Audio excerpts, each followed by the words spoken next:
Hi everyone, welcome to my channel. This is Juan Mills, and welcome to my new segment. This is Reaksyon Serye or the Reaction Series. So I call this series as the Reaction Series kasi bibigyan natin ng komento, bibigyan natin ng kuro-kuro yung mga pangyayari, especially yung relevant issues and concerning us as an individual. So, and welcome to my channel again. For those uh, who are watching, thank you so much. And again, time is 5:30 here in Dubai, and I guess it's almost 9:30 p.m. in the Philippines. And po mga kaibigan, this is Reaksyon Serye or the reaction segment. As I mentioned, pag-uusapan po natin yung mga bagay-bagay. And for today's topic, thank you so much, Princess. Shout out to Princess Torres. Pag-uusapan po natin ngayon yung tungkol sa kung paano tayo or how are we living amidst the pandemic? How are we living the new normal, as everyone is saying, considering that there is like the COVID-19. And I believe that though the authorities of our different countries, of different wherever we are, different areas, the government are actually working on to combat this pandemic. So of course, as individual, we have to move on. We have to again go back to our normal routine. Like we have to go back to our work. We have to again, of course, kailangan nating kumayod, kailangan nating magtrabaho, and syempre, kailangan nating gawin yung mga bagay-bagay na we normally do. Alright? So, and of course, kasama ko rin today si Princess Torres. Later on, you can check her uh, YouTube channel. And pag-uusapan natin yung kung paano namin na hinaharap yung, I mean, of course, yung current situation, considering that us, we have to go back at work. Ses, are you still there? Okay. Okay. Oh, Inday Luthi is also watching. Shout out. Thank you. Yeah. So yun nga, nasabi ko kanina, di ba, of course, we are working. And as for everyone knows, we are working here in Dubai. And as to the government, we have this almost 3 months of lockdown wherein we used to have this work at home. And now we're back to work. And of course, since we're back to work, we have to live uh, or we have to be very careful and cautious as we are working or as we're going to our workplaces. So, paano ba? Sis, kumusta? Kumusta ang buhay?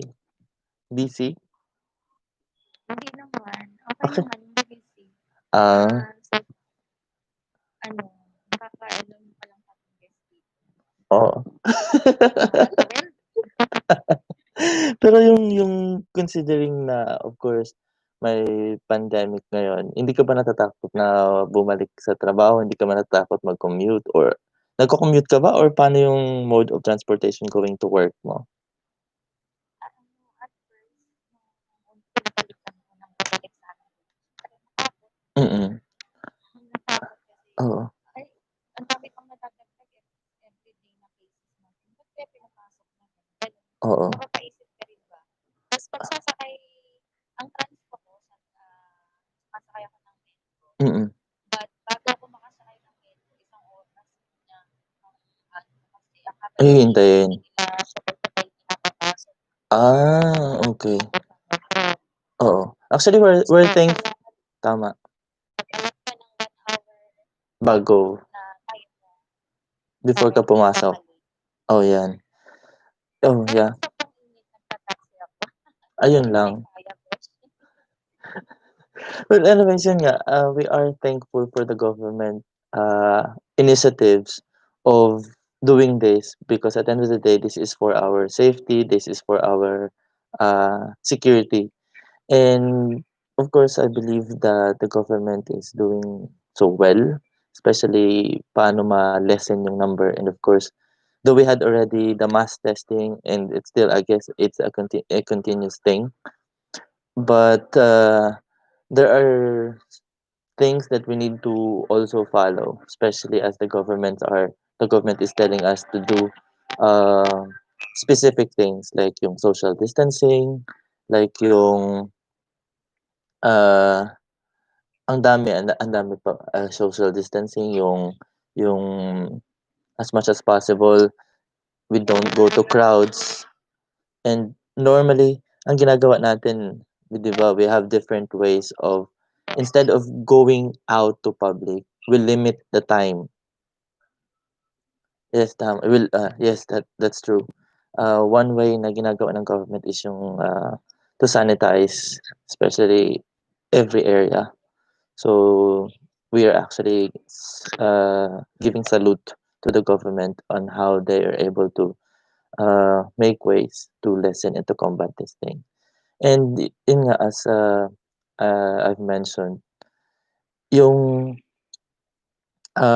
isa sa mga bagay na ginagawa din natin is we normally buy our grocery rice, right? So, ang ginagawa ko minsan instead of buying every day, I also buy like at least once or twice in every 2 weeks para at least ma-lessen yung time of going out or being with the public. Is it the same thing with you, Che? Yung parang ganon din?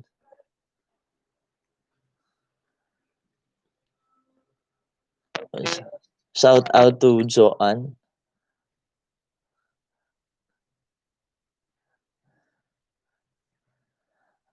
Ses, are you still there or busy?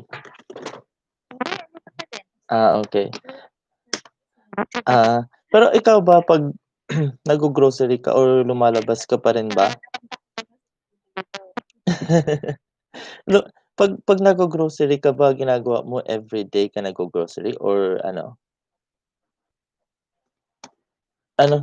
Ano, i-che-check ko ba o sasabihin ko din? Sabihin, okey lang naririnig, no problem. Okay. Ano, sa ulam, kasi Mostly? marami tayong kasamang kabayan. Okey, oo, oo. Isda,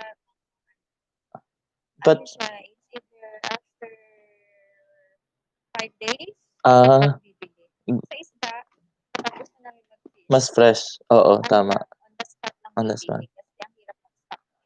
tama, Parang masarap na nila. yes, Pero tama, sa mga other na like oo. ano yun, every salary nag-grocery na kami one time. Kahit Wow. Okey lang yun, special. Special ano yun, advertisement. for 1 month na yun. Ah, yeah, actually Saan dati na lang pala. oo, Yun na yung ginagawa ko simula oo, nagka-pandemic, bago mag-lockdown. oo. Pero hindi naman ako nagpa-panic buy. Oo, mahirap naman dito mag-panic anyways, we don't need to really like do panic buying kasi, yung mga grocery shops open naman sila, plus yung mga grocery shops talagang ang stocks nila is they normally refill. So, parang mga residents dito, especially here in Dubai, are not worried na maubusan or ganito, ganyan. That's why but us, as one way of course, refraining from going or being with the public is to, as much as possible, will limit, yung number of, times ng pumupunta or lumalabas, especially nung time na nagka-lockdown. So, yun nga, though may fear tayo minsan, but of course, there's an assurance from the government of the security para sa ating lahat. Mm. Lalo na ngayon dito kasi normal timings na ang mga mall. Oo, So, expect natin ng maraming tao. Ang hirap naman makipagsabayan. oo, Hindi pa rin naman mawawala. tama, oo. Yun nga, eh, Maganda yung one time ng bibili. Oo. Though gusto nating umuwi, gusto nating magbakasyon, pero at this time, I don't know, it's not a good idea to go home or to take our vacation considering na though may mga flights na, open yung mga flights, at the same time, meron pa ring tawag nito, fear considering na hindi pa siya na totally wipe out and then at the same time parang we are still working on the vaccine, 'di ba? Parang wala pang ano. Kaya 'yun.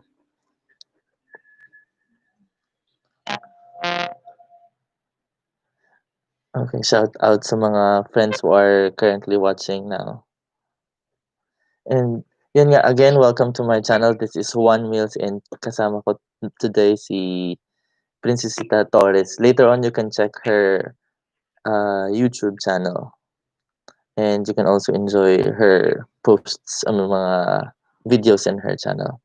So, one thing also na ginagawa natin amidst the pandemic is, of course, during the time when we had this lockdown, isa sa mga naging concerns natin is yung anxiety.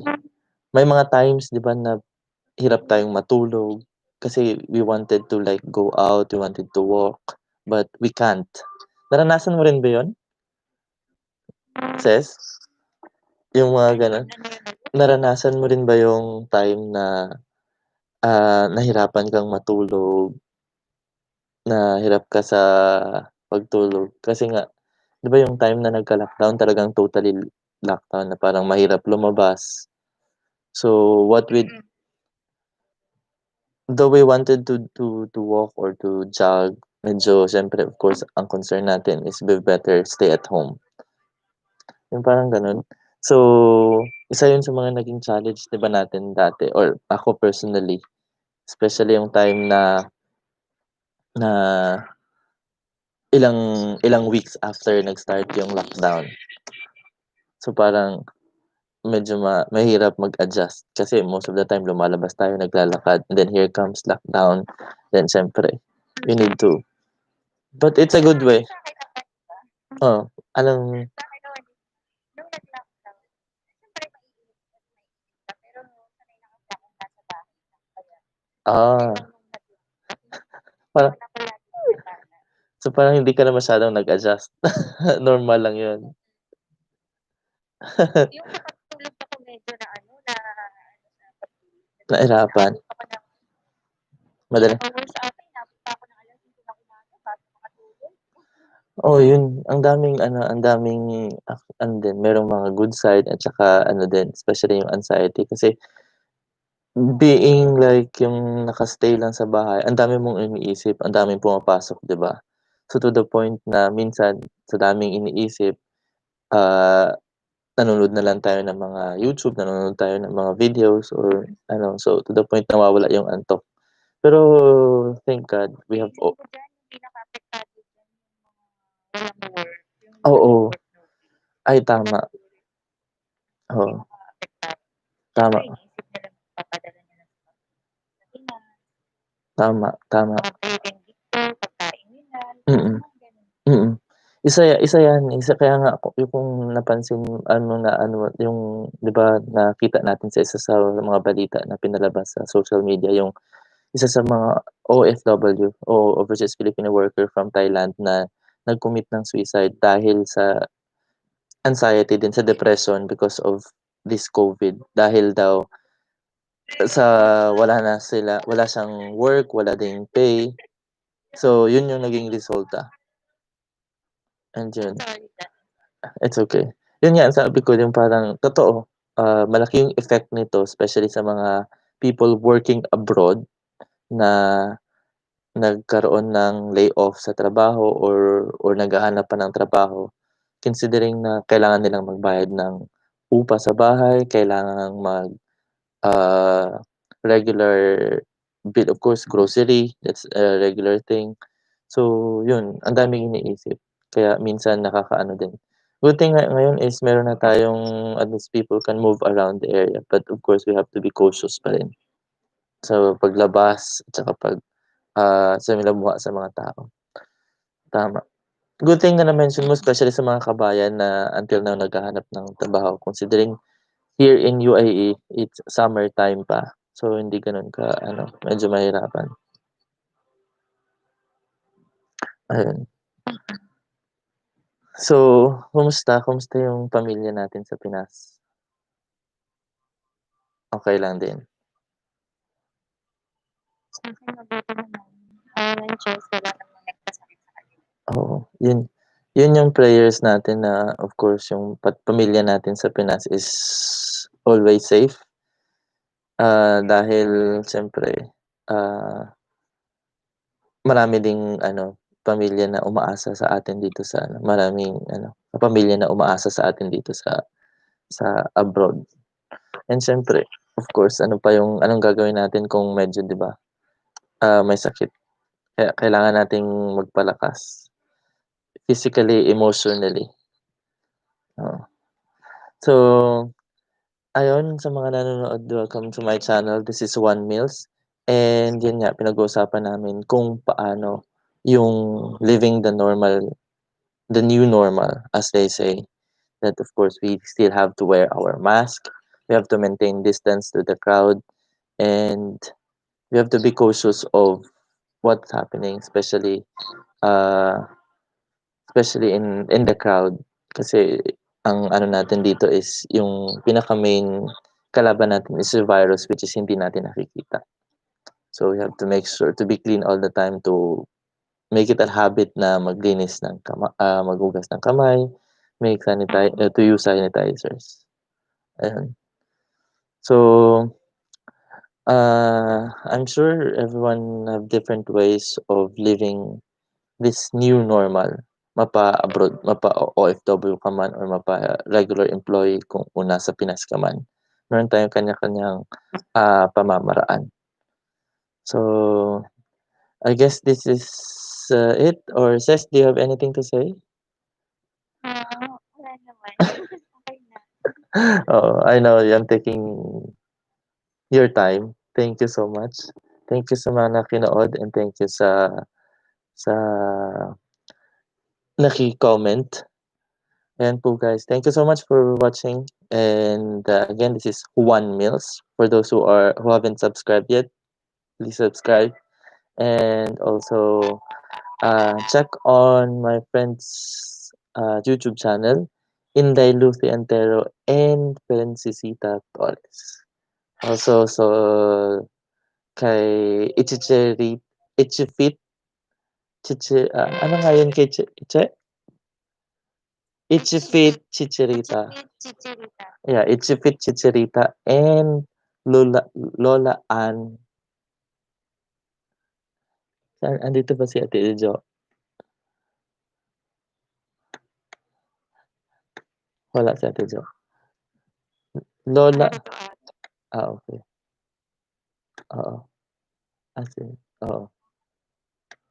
Well, anyways,